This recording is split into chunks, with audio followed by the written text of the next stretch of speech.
नमस्कार दोस्तों, सबसे पहले आप सभी को मेरा प्यार भरा नमस्कार। और मैं हर्षवर्धन आज फिर एक नए ब्लॉग की शुरुआत कर रहा हूँ देवभूमि उत्तराखंड के खूबसूरत पहाड़ों से। दोस्तों ये देख सकते हैं यहाँ पे मौसम का नज़ारा। और जैसे आपको पता है कि हमारे गांव में पांडव नृत्य हो रहा है और आज यहाँ पे है चक्रव्यूह। तो चक्रव्यूह आपको पता ही है कि महाभारत की बहुत बड़ी हिस्ट्री है इसमें, क्योंकि इसको गुरु द्रोणाचार्य ने इसको रचित किया था।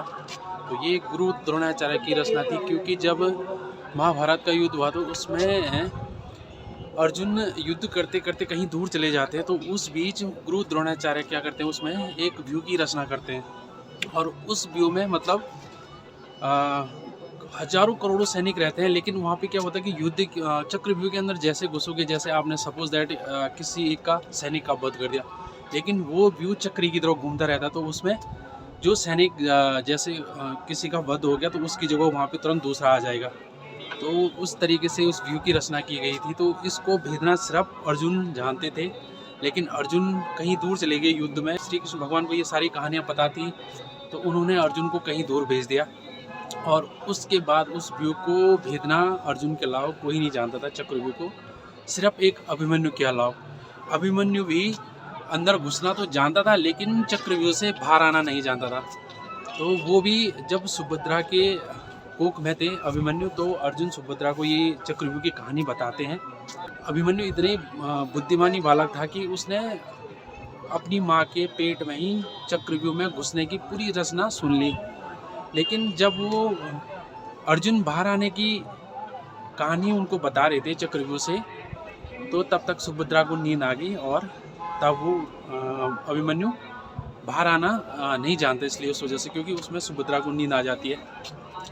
तो अभिमन्यु व्यू के अंदर तो घुसता है, और व्यू में घुसना पहले व्यू में घुसते ही जो पहला दरवाजे की रक्षा करता है वो होता है जयद्रथ, सिंदूर नरेश जयद्रथ। और जो जिसको कि भगवान शंकर का वरदान रहता है, तो उसको व्यू में सिर्फ अभिमन्यु प्रथम दरवाजे पे अभिमन्यु पराजित करता है। जबकि अभिमन्यु के पीछे से भीम, नकुल, सहदेव सब रहते हैं, लेकिन उस व्यू में कोई नहीं घुस पाता है। अब अभिमन्यु एक अबोध बालक था, व्यू के अंदर तो घुस जाता है, लेकिन घुसते घुसते जैसे वो व्यू के अंदर जैसे वो सैनिकों का वध करते जाता है, सैनिकों को हराते जाता है, तो वैसे वो, क्योंकि वो चक्री घूमती रहती है, तो चक्री के हिसाब से वहाँ पे जैसे ही किसी का वध हो गया वहाँ पे और आते रहते हैं। और जैसे आप अंदर अंदर जाओगे, क्योंकि उसमें 7 द्वार होते हैं, तो 7 द्वार में क्या होता है कि जैसे आप अंदर जाओगे तो आपको बाहर से प्रत्येक को पराजय करके जाना है। तो अंदर वाले खड़े रहते हैं, बिल्कुल थके नहीं रहते, वो किसी से युद्ध नहीं करते। लेकिन बाहर वाला क्या होता है कि वो मानसिक और शारीरिक तौर पे थका हुआ रहता है। तो वैसे वैसे जैसे अभिमन्यु अंदर घुसता है और घुसते घुसते लास्ट द्वार पे पहुंचता है। जैसे ही अभिमन्यु 7वें द्वार पे पहुंचते हैं, तो कहीं ना कहीं दुशासन, दुर्योधन अपनी कुंठित मानसिकता से उनको बहला फुसला देते हैं और कहते हैं कि हम तुम्हारे ताऊजी हैं और हम तुम्हारा वध नहीं करेंगे, ये वो करके, और उनके हथियार वगैरह सारे रखवा देते हैं और तब जाके उनका वध कर देते हैं। और उसमें वध करने में सबसे पहला हाथ होता पीछे से जयद्रथ का, क्योंकि जयद्रथ उन पे अपनी जो तलवार की धार होती है उससे बहुत गहरा वार करता है, जिससे वो पहली वार में गिर जाते हैं और फिर उनको बेरहमी से मारा जाता है अंदर ही उस युद्ध में। तो तब इस व्यू में मेन रोल अभिमन्यु का ही था। और उसके बाद जब अर्जुन को ये बात पता चलती है तो वो बहुत क्रोधित होते हैं। तो फिर अर्जुन उसमें एक शपथ लेते हैं कि मैं कल जयद्रथ का वध कर दूंगा। तो उसके लिए फिर गुरु द्रोणाचार्य जयद्रथ को बचाने के लिए कमल व्यू की रचना करते हैं। तो जिसमें कमल व्यू में 14 द्वार होते हैं, चक्रव्यूह में 7 होते हैं, कमल व्यू में 14 होते हैं। तो 14 व्यू में सबसे लास्ट द्वार पे रहता है जयद्रथ, 14वें द्वार पे अंदर। तो उसको सारे सैनिकों से, करोड़ों सैनिकों से घेरा जाता है, जहां अर्जुन को पहुंचना बिल्कुल भी पॉसिबल नहीं था। तो वो कहानी मैं कल बताऊंगा, क्योंकि कल है यहाँ पे कमल व्यू। तो अभी ये चक्रव्यूह है, इसमें 7 द्वार हैं, ये देखिए आप नीचे, मैं अभी नीचे जाके बताऊंगा आपको।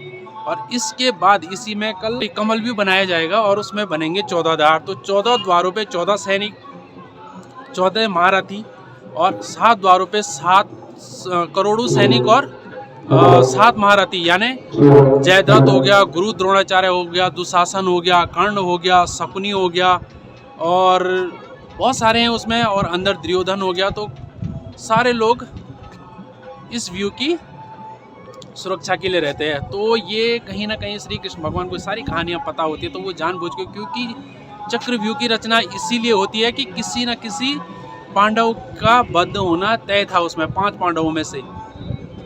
तो इसलिए श्री कृष्ण भगवान उसमें अभिमन्यु को भेज देते, जबकि अभिमन्यु श्री कृष्ण भगवान का भांजा था, लेकिन उनको पता होता तो फिर भी वो भेज देते हैं। और होता भी वही है, क्योंकि चक्रव्यूह को भेजना अर्जुन के अलावा किसी को नहीं आता। अंदर जाने से लेकर बाहर आने तक अभिमन्यु को आता था, लेकिन उसको अंदर जाना आता था, बाहर आना नहीं आता था। तो ये है पूरा चक्रव्यूह। तो मैं यहाँ पे भीड़ दिखाता हूँ आपको। देखिए आप, अभी थोड़ा कम है भीड़, लेकिन अब धीरे धीरे बढ़ती जाएगी जैसे जैसे लोग आएंगे। देखिए आप, मैं दिखाता हूँ आपको थोड़ा सा। और दोस्तों ये सामने देखिए जो चौखामा व्यू, देखिए क्या खूबसूरत है। देखिए ये देखिए, तो ये टोटल ये है यहाँ पे। देखिए आप, मैं दिखाता हूँ आपको।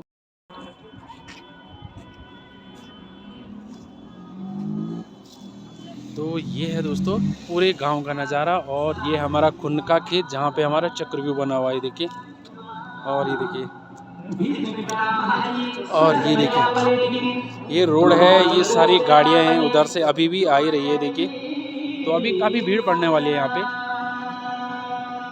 और जो अभिमन्यु की जो सीन सज रही होगी, ये देखिए आप यहाँ पे, ठीक मेरे उंगली पे वहाँ पे पांडव नृत्य होता है, और उसके अगल बगल ही कभी अभिमन्यु की सीन सजाई जा रही होगी। और जो कौरवों की सीन सजेगी वो यहाँ से आएंगे। देखिए ये उधर, ये जिसकी ये ऊपर पठाली लगी हुई है पत्थर की, और नीचे पे ये माल्टे के पेड़ भी हैं, तो शायद आपको दिख रहे होंगे वहाँ पे कुछ सीन सजा रहा होगा। तो देखिए वहाँ पे सीन सज रहा है, देखिए उस चौक पे।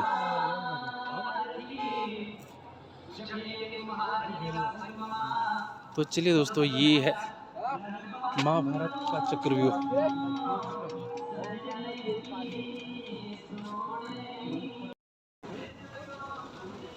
तो चलिए दोस्तों, मैं चलता हूँ नीचे, और अभी तो शायद मुझे लग रहा है टाइम लगेगा, और मैं वहाँ से घर भी जा सकता हूँ।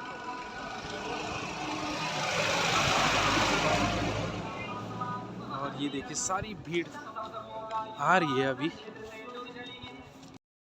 और आज यहाँ पे बहुत सारे बाहर के लोग भी आ रखे हैं दुकान बिजनेस के लिए। और क्योंकि आज यहाँ पे मेला है, चक्रव्यूह मेला है, तो भीड़ काफ़ी रहती, तो लोग अच्छी खासी इनकम भी जनरेट कर लेते हैं। तो जैसे ये देखिए, ये सामने ये आइसक्रीम वाले हैं, और कॉस्मेटिक सामान होगा, बहुत सारी चीज़ें मिल जाती हैं यहाँ पे।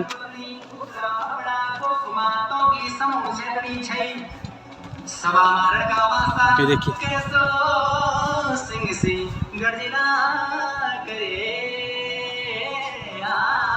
ये देखो, ये सारे लोग ये बाहर गए, लेकिन इनको पर्ची कटेगी शायद, मुझे लग रहा है ग्राम पंचायत के नाम पे। तो इनको कुछ पेड करना पड़ेगा, उसका चार्ज है ना भाई। क्या है भाई, पर्ची कटती है तेरी? कितने की कटेगी? अभी नहीं कटी। कितने की कटती? 100-200। तो इनकी सबकी पर्ची कटेगी यहाँ पे, जो भी पेड़ है ना उसका। तो ये देखिए, हेलो मिस्टर इंडिया लग गया वाला। ये देखिए, hello sir, how are you? Hi was you? Fine है जी, और क्यों? ये देखो, तो ये सब लोकल लोग हैं, ये गांव के ही है। तो ये भी आज अपना बिजनेस सेटअप कर रखा है इन लोगों ने यहाँ पे 1-2 दिन के लिए।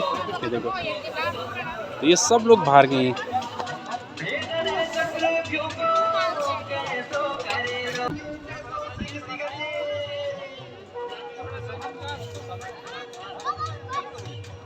तो मुकेश लिख रहे हैं यहाँ पे, जो इनाम किताब देगा, यानी जो पांडव देवताओं के नाम पे देगा, या माँ ज्वाला की मुखी के नाम, या अपने परिवार के नाम पे जो भी देगा, तो ये सब एंट्री मुकेश करेगा यहाँ पे। देखिए, तो ये स्पेशली मुकेश को बिठाया गया है यहाँ पे।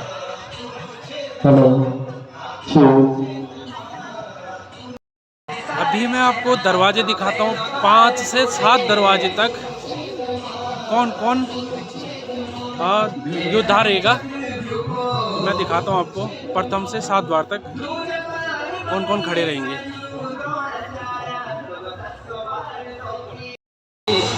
तो ये है दोस्तों पहला द्वार सिंधराज जयद्रथ, द्वितीय द्वार है गुरु द्रोणाचार्य, तृतीय है अंगराज कर्ण, चतुर्थ है कृपाचार्य, पंचम द्वार है अश्वत्थामा ये वाला, और षष्ठम है भूरी सर्वा, और लास्ट सप्तम द्वार है दुर्योधन का, और जो यहाँ पे अभिमन्यु वध होगा यहाँ पे लास्ट इस वाले पोर्शन पे। तो ये है दोस्तों चक्र। तो ये है कृष्ण जी जो पांडव नृत्य में देखा होगा आपने, नाचते हुए अभी भी हैं। तो अभी ये मुख्य अतिथि के लिए रिबन लग रहा है, फर्स्ट टाइम ही देखो, फर्स्ट एंट्री यहाँ से।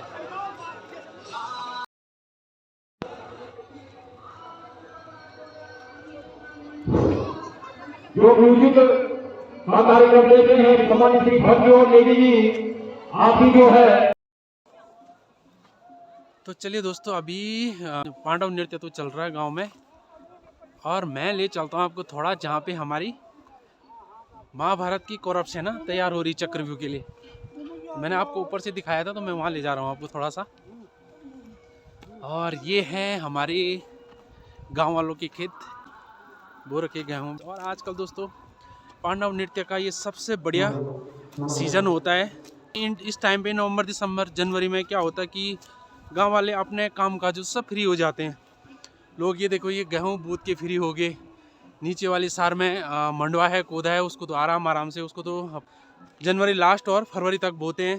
तो लोगों के पास फ्री टाइम होता है, तो इसलिए लोग अभी गाँव में जो ये पांडव नृत्य होता है उसमें बढ़ चढ़कर हिस्सा लेते हैं।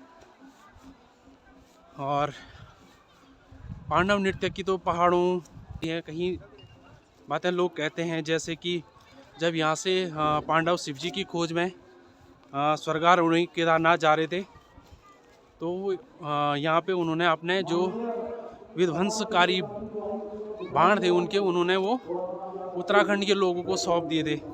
तो कहीं लोगों का ये भी मानना है कि इसलिए यहाँ पे पांडव नृत्य होता है।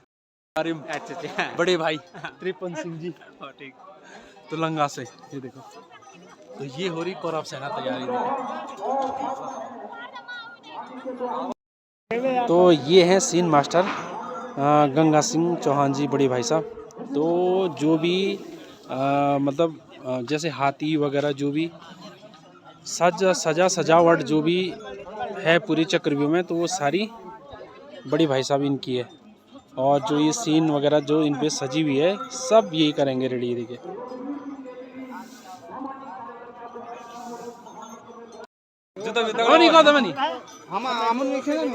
ये है हमारे सकनी मामा जी, देखिए प्योर सकनी लग रहा था।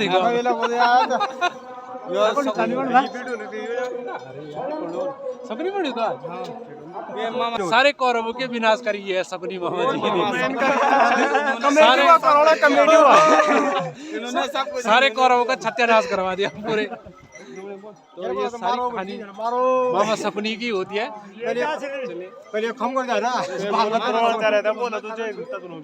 वो तो व्यू रहता है ना, पर बाकी जो भड़काने में मेन हाथ जिसका था वो तो सकनी का ही था, दुर्योधन को भड़काने का।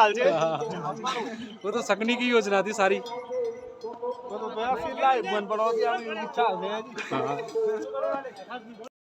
और इस युद्ध की दोस्तों मैं एक जानकारी आपको और दे दूं कि आपने बर्बरीक नाम सुना होगा, जो कि भीम के पौत्र थे, यानी कि भीम के पुत्र घटोत्कच थे। भीम और क्या था हिडम्बना और भीम का लड़का था घटोत्कच, और घटोत्कच का लड़का था बर्बरीक। तो बर्बरीक अपने आप में एक महायोद्धा था, यानी कि एक बार महाभारत के युद्ध से पहले जब भगवान श्री कृष्ण ने उनकी परीक्षा ली थी बर्बरीक की, तो भगवान श्री कृष्ण ने एक पेड़ था, पेड़ पे बर्बरीक को ये बोला था कि वत्स की पौत्र आप इस पेड़ पे जितने पत्ते एक बाण से झाड़ दोगे। तो बर्बरीक ने बोला श्योर, क्यों नहीं। तो भगवान श्री कृष्ण ने बोला कि चलिए आप अपना बाण निकालो, चलाओ। और श्री कृष्ण भगवान ने उससे पहले एक पत्ता अपने पाँव के नीचे दबा दिया था। तो बर्बरीक ने जैसे ही अपना बाण चलाया पेड़ पे, तो पेड़ के सारे पत्ते गिर गए और वो बाण जाके श्री कृष्ण भगवान के पाँव में लग गया। तो तब बर्बरीक ने पूछा कि दादाजी ये क्या है। तो भगवान श्री कृष्ण ने बोला कि नहीं कुछ नहीं। तो वो एक धर्म योद्धा थे। उन बर्बरीक की कहानी ये थी कि वो अपने आप में पांडवों से या कौरवों से किससे भी युद्ध नहीं करेंगे। उन बर्बरीक का कहना ये था कि मैं उससे युद्ध करूंगा जिसका पलड़ा ज़्यादा हल्का हो, यानी कि जो युद्ध में हार रहा हो मैं उससे युद्ध करूंगा। तो इसलिए भगवान श्री कृष्ण को कहीं ना कहीं शंका थी कि अगर ऐसा हुआ तो बर्बरीक एक ऐसा योद्धा था कि जो महाभारत के युद्ध में अकेला ही सारा युद्ध एक ही दिन में ख़त्म कर देता। तो तो इसलिए भगवान श्री कृष्ण ने फिर जब श्री कृष्ण भगवान ने बर्बरीक से अपनी गुरु दक्षिणा मांगनी चाहिए, तो श्री कृष्ण भगवान ने बर्बरीक को बोला कि आप मुझे अपना सर काट के दे दो, और बर्बरीक ने अपना सर काट के भगवान श्री कृष्ण को दे दिया। और श्री कृष्ण भगवान बर्बरीक एक ऐसा योद्धा था कि जो पूरा महाभारत का युद्ध देखता है, क्योंकि श्री कृष्ण भगवान उनको जो सर होता है उसको जिंदा रखते हैं और उसको कहीं पे टांग देते हैं पेड़ पे। तो बर्बरीक एक अकेला योद्धा था जिसने महाभारत का पूरा युद्ध देखा। तो बर्बरीक को पता था कि ये युद्ध जो जीता है वो सब श्री कृष्ण भगवान की योजना थी। श्री कृष्ण भगवान ने ही पूरा युद्ध पांडवों के फेवर में जितवाया है। जो भी है सत्य और असत्य की विजय थी उसमें तो, और भगवान श्री कृष्ण तो हमेशा सत्य के साथ रहते थे। तो बर्बरीक बोलते भी हैं कि हर पांडव को बोलते हैं, भीम हो गया, अर्जुन हो गया, नकुल, सहदेव, सबको बोलते हैं कि ये युद्ध तो भगवान श्री कृष्ण की बदौलत जीता गया। तो बर्बरीक अपने आप में एक महायोद्धा था, जबकि पांडव वंश का था वो। तो चलिए दोस्तों चलते हैं हम आगे। और मेरे साथ है अनूप भी आ रहा है यहाँ पे ब्लॉग बनाने के लिए। अनूप, तेरा चैनल कौन सा है? अन्नू पहाड़ी करके। तो आप अनूप का चैनल भी लाइक शेयर सब्सक्राइब कीजिए। और भाई का चैनल मोनेटाइज हो गया, मोनेटाइज हो चुका है चैनल। तो भाई को बहुत बहुत बधाई है। धन्यवाद आपका। चलिए, तो जो मेरे चैनल का नाम है वो है अन्नू पहाड़ी। अगर आपको इंटरेस्ट हो तो आप आ सकते हो। बिल्कुल बिल्कुल। अब देखिए दोस्तों, यहाँ पे भीड़ देखिए कितनी सारी पड़ गई। देखिए अब दर्शक की भरमार पड़ गई, देखो ये। और ये लास्ट ऊपर तक देखिए आप कितने सारे हैं, देखो आप।